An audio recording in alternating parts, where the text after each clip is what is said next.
each knob and button on here is sending a CC message to the program in here. You know, all these different values, parameters. So I'm just going to run through really quickly what is connected to what and some of the limitations and some of the, you know, things that are great.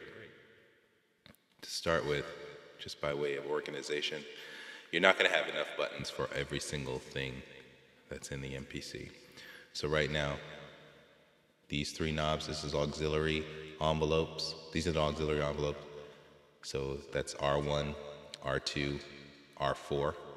And as you know, or may not know, we only have CC control over the R's, not the L's.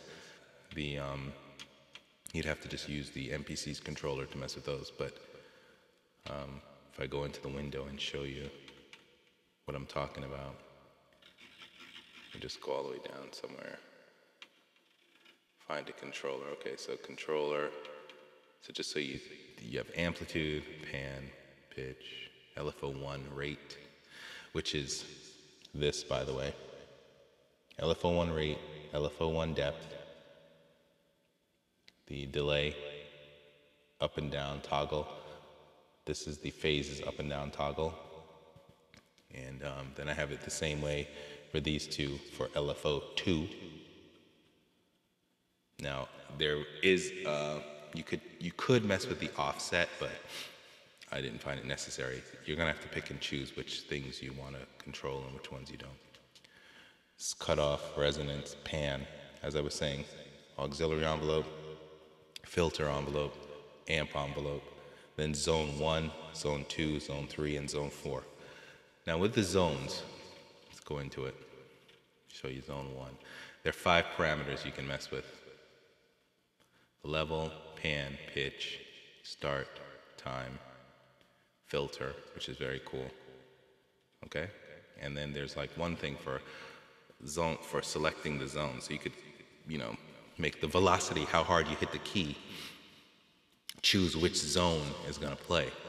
So that's a lot of control, frankly. I figure I only wanna mess with the level, the filter, the pitch of the zones. So you'd have to set it up how you want it on your thing. So just so you know, which is kind of curious, interesting. So with the auxiliary envelope and with the filter envelope, you only have control of the R1, the R2, and the R4, which pretty much are the, that would be the attack, R2 would be the decay, R3 would be the sustain. We don't have control over that. And R4 is the release. So very interesting that they don't give you control over the sustain.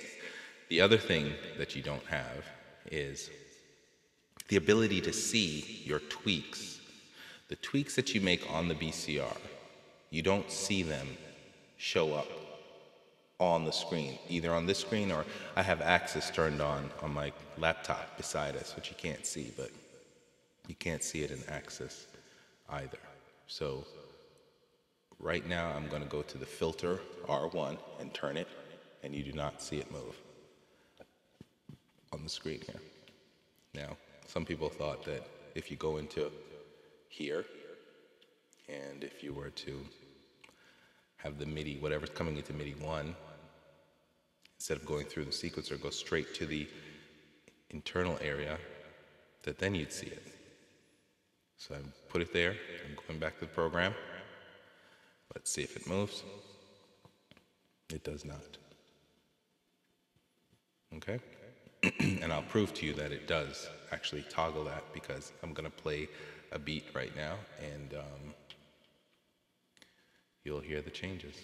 So without further ado, and we're only going to be controlling, right now I have a bunch of sounds in here, we're only going to be controlling the synth sound, so I'll create a synth sound for us to control. So here's the beat. Bass drum, hi-hat, sound effect,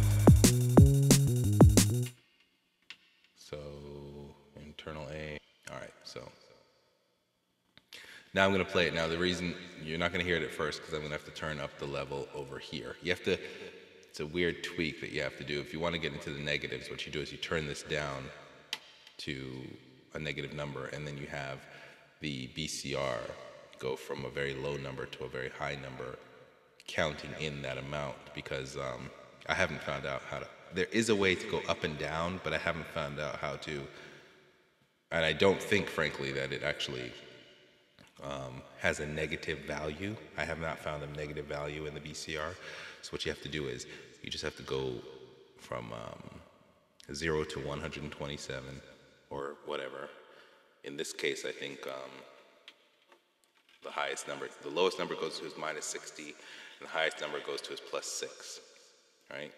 So including 0, that's 67 increments. So what you do is you go from 0 to 67 on the BCR, and you'd lower this one to the lowest point. Now you hear it when I turn it all the way up. Okay? So the thing is, we want it to come up a little louder, so maybe I'll turn it to like 45.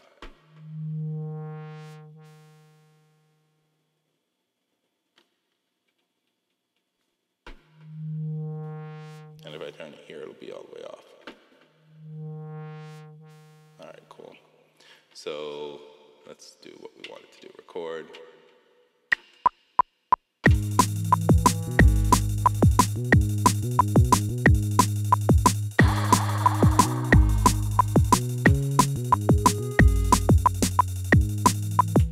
Okay. So I'm gonna play it back and we're gonna tweak.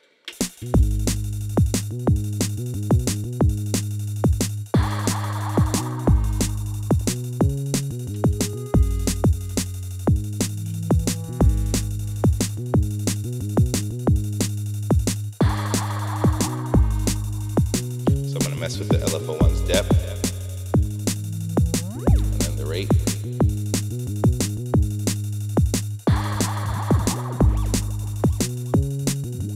And the attack time.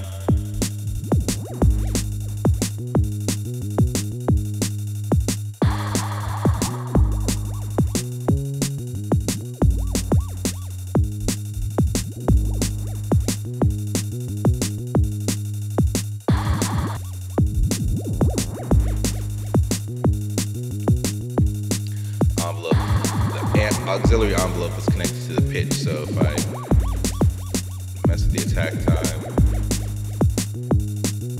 give it a slower attack. It gets kind of interesting when you start messing with the rate, though. So right here we have delay up and down, and phase up and down. So if I start messing with the delay is going into it.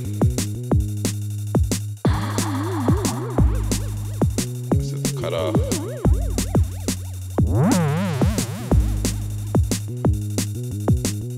And the cutoff has been affected by the filter. So if I mess with the filter's envelope.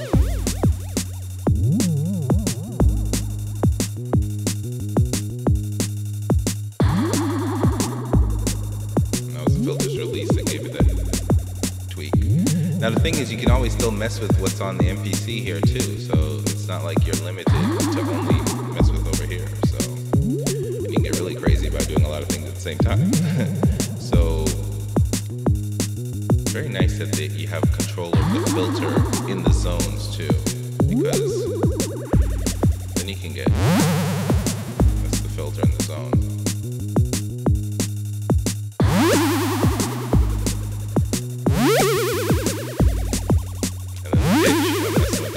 Zone 1 now.